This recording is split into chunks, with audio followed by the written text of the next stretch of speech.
কলকাতাৰ নাৰকীয় ঘটনাক লৈ উত্তপ্ত সমগ্ৰ দেশ। আজি দেশজুৰি চিকিৎসকসকলৰ কৰ্মবিৰতি। ৰাজ্যৰ ভিন্ন প্ৰান্ততো ইতিমধ্যে চিকিৎসকসকলে সাব্যস্ত কৰিছে উত্তাল প্ৰতিবাদৰ। আজি পুৱা 6 বজাৰ পৰা দেওবাৰে পুৱা 6 বজালৈ কৰ্মবিৰতি। আনহাতে শিলচৰ চিকিৎসা মহাবিদ্যালয় হাস্পতালতো ইতিমধ্যে প্ৰতিবাদমুখৰ পৰিৱেশে সৃষ্টি হোৱা দেখিব পোৱা গৈছে। এই বিষয়ৰ সন্দৰ্ভত জনাই যাম সবিশেষ। কলকাতাৰ নাৰকীয় ঘটনাক লৈ উত্তপ্ত সমগ্ৰ দেশ। আজি দেশজুৰি চিকিৎসকসকলৰ কৰ্মবিৰতি। ৰাজ্যৰ ভিন্ন প্ৰান্ততো চিকিৎসকসকলৰ উত্তাল প্ৰতিবাদ। আজি পুৱা 6 বজাৰ পৰা দেওবাৰে পুৱা 6 বজালৈ কৰ্মবিৰতি। শিলচৰ চিকিৎসা মহাবিদ্যালয় হাস্পতালত চিকিৎসকসকলৰ কৰ্মবিৰতি। হাতত প্লে কাৰ্ড লৈ প্ৰতিবাদমুখৰ পৰিৱেশ সৃষ্টি চিকিৎসকসকলৰ। চিকিৎসকৰ নিৰাপত্তা আৰু ন্যায় বিচাৰি সাব্যস্ত কৰা হৈছে এই প্ৰতিবাদ। জৰুৰী সেৱাৰ বাবে বন্ধ ৰখা হৈছে সকলো ধৰণৰ সেৱা। আৰু আমি যিহেতু জনাইছোঁ যে বিগত কিছুদিন পূৰ্বে কলকাতাত যি নাৰকীয় ঘটনা সংঘটিত হৈছিলে, এগৰাকী মহিলা চিকিৎসকৰ ওপৰত যি শাৰীৰিক নিৰ্যাতন চলাইছিলে কেইটামান পাখণ্ডই, আৰু সেই ঘটনা সংঘটিত যিহেতু কলকাতাত হৈছিলে আৰু কলকাতাৰ সেই নাৰকীয় ঘটনাক লৈ ইতিমধ্যে সমগ্ৰ দেশজুৰি এক উত্তাল প্ৰতিবাদৰ সৃষ্টি হোৱা দেখিবলৈ পোৱা গৈছে। আৰু শেহতীয়াকৈ চিকিৎসকগৰাকীৰ ওপৰত যি নাৰকীয় অত্যাচাৰ কৰা হৈছিলে বা সেই পাখণ্ডকেইটাই তেওঁৰ ওপৰত যি শাৰীৰিক নিৰ্যাতন চলাইছিলে, আৰু তাৰ পিছতে এতিয়া ক্ষুব্ধ হৈ পৰিছে সমগ্ৰ দেশবাসী আৰু লগতে ক্ষুব্ধ হৈ পৰিছে সমগ্ৰ চিকিৎসক সমাজসকল। দেশৰ যিসকল চিকিৎসক সমাজ আছে বা যিসকল চিকিৎসক আছে, বিশেষকৈ মহিলা চিকিৎসকসকলৰ ওপৰত বৰ্তমান সময়ৰ প্ৰাণৰ যি তেওঁলোকৰ মমতা আছে, প্ৰাণৰ মমতাক তেওঁলোকে বৰ্তমান শংকা ভোগা তেওঁলোকে দেখিবলৈ পোৱা গৈছে। আৰু তাৰ প্ৰতি লক্ষ্য ৰাখিয়ে ইতিমধ্যে আজি দেশজুৰি চিকিৎসকসকলে কৰ্মবিৰতি সাব্যস্ত কৰিছে। আজি দেশজুৰি 24 ঘণ্টাৰ বাবে ইতিমধ্যে চিকিৎসকসকলে কৰ্মবিৰতি সাব্যস্ত কৰা দেখিবলৈ পোৱা গৈছে। আৰু দেশৰ বিভিন্ন প্ৰান্তৰ লগতে অসমতো কেইবাখনো জিলাত ইতিমধ্যে চিকিৎসকসকলে উত্তাল প্ৰতিবাদ সাব্যস্ত কৰিছে। কৰ্মবিৰতিৰ উপৰঞ্চিও তেওঁলোকে উত্তাল প্ৰতিবাদত বহা দেখিবলৈ পোৱা গৈছে। আৰু বিশেষকৈ যিসকল কনিষ্ঠ চিকিৎসক আছে, সেই কনিষ্ঠ চিকিৎসকসকলে ইতিমধ্যে উত্তাল প্ৰতিবাদ সাব্যস্ত কৰিছে। আৰু আজি পুৱা 6 বজাৰ পৰা দেওবাৰে পুৱা 6 বজালৈ বাহাল থাকিব এই কৰ্মবিৰতি। অৰ্থাৎ আজি পুৱা 6 বজাৰ পৰা দেওবাৰে পুৱা 6 বজালৈ এক কৰ্মবিৰতি বাহাল থাকিব বুলি ইতিমধ্যে তথ্য প্ৰকাশ কৰা হৈছে। আৰু তাৰ সমান্তৰালকৈ ইতিমধ্যে শিলচৰ চিকিৎসা মহাবিদ্যালয় হাস্পতালতো ইতিমধ্যে চিকিৎসকসকলে কৰ্মবিৰতি সাব্যস্ত কৰিছে। সেই হাস্পতালখনত যিসকল কনিষ্ঠ চিকিৎসক আছে, সেই কনিষ্ঠ চিকিৎসকসকলে ইতিমধ্যে যিগৰাকী কলকাতাত সেই পাখণ্ডৰ বলি হৈছিলে, যিগৰাকী মহিলা চিকিৎসক বলি হৈছিলে, তেওঁৰ প্ৰতি শোক জনাই আৰু তেওঁৰ প্ৰতি সন্মান জনাই ইতিমধ্যে তেওঁৰ বিৰুদ্ধে যি ঘটনা সংঘটিত কৰিছিলে তেওঁলোকে সেই ঘটনাসমূহৰ ওপৰত গুৰুত্ব প্ৰদান কৰি ইতিমধ্যে প্ৰতিবাদমুখৰ পৰিৱেশ তেওঁলোকে সৃষ্টি কৰিছে। আৰু হাতত প্লে কাৰ্ড লৈ ইতিমধ্যে প্ৰতিবাদমুখৰ পৰিৱেশ সৃষ্টি হৈছে চিকিৎসকসকলৰ মাজত। ইতিমধ্যে উত্তাল প্ৰতিবাদ সৃষ্টি হৈছে সমগ্ৰ ৰাজ্যতে। দেশজুৰি যিহেতু বৰ্তমান উত্তাল হৈ আছে সেই ঘটনাক কেন্দ্ৰ কৰি, আৰু ইতিমধ্যে অসমতো তাৰ ব্যাপক প্ৰভাৱ পৰা দেখিবলৈ পোৱা গৈছে।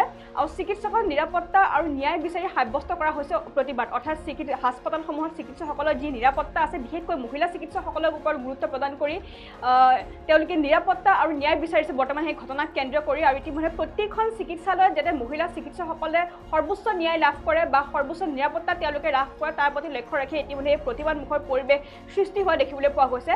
আৰু জৰুৰী সেৱাৰ বাদে ইতিমধ্যে বন্ধ ৰখা হৈছে সকলো ধৰণৰ সেৱা। অৰ্থাৎ যিসকল জৰুৰী সেৱা আছে বা চিকিৎসা ক্ষেত্ৰত যিসকল জৰুৰী সেৱা আছে, সেই জৰুৰী সেৱাসমূহৰ বাদে যিসমূহ সেৱা আছে, সেই অন্যান্য সেৱাসমূহ ইতিমধ্যে বন্ধ ৰখা হৈছে বুলি তথ্য সদৰি কৰা হৈছে। আৰু ইতিমধ্যে আমি যিহেতু জনাইছোঁ ৰাজ্যৰ বিভিন্ন প্ৰান্তত ইতিমধ্যে উত্তালমুখৰ পৰিৱেশ বৰ্তমান সৃষ্টি কৰিছে চিকিৎসক সমাজসকলে। আৰু তাৰ সমান্তৰালকৈ শিলচৰ চিকিৎসা মহাবিদ্যালয় হাস্পতালতো ইতিমধ্যে চিকিৎসকসকলে কৰ্মবিৰতি সাব্যস্ত কৰিছে।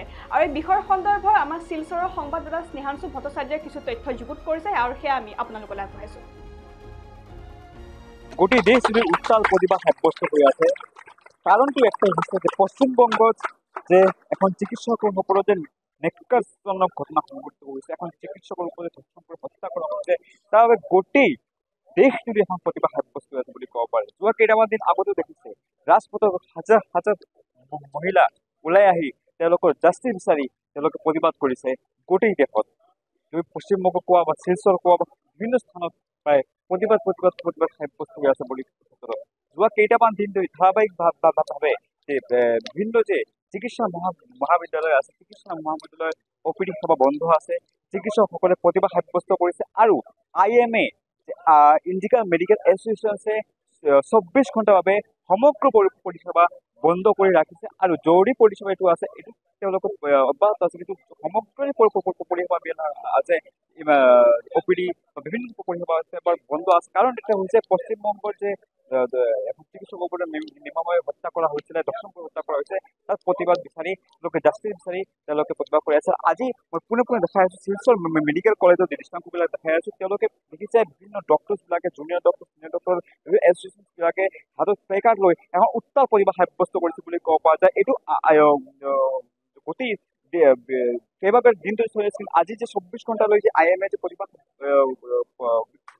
সাব্যস্ত কৰিছে, তাৰ পৰিপ্ৰেক্ষিতত তেওঁলোকে আজি এই প্ৰতিবাদ বুলি ক'ব পৰা যায়। মই চেষ্টা কৰিম কেইবাগৰাকী যে চিকিৎসকসকল আছে তেখেতৰ লগত মই কথা পতাৰ বাবে।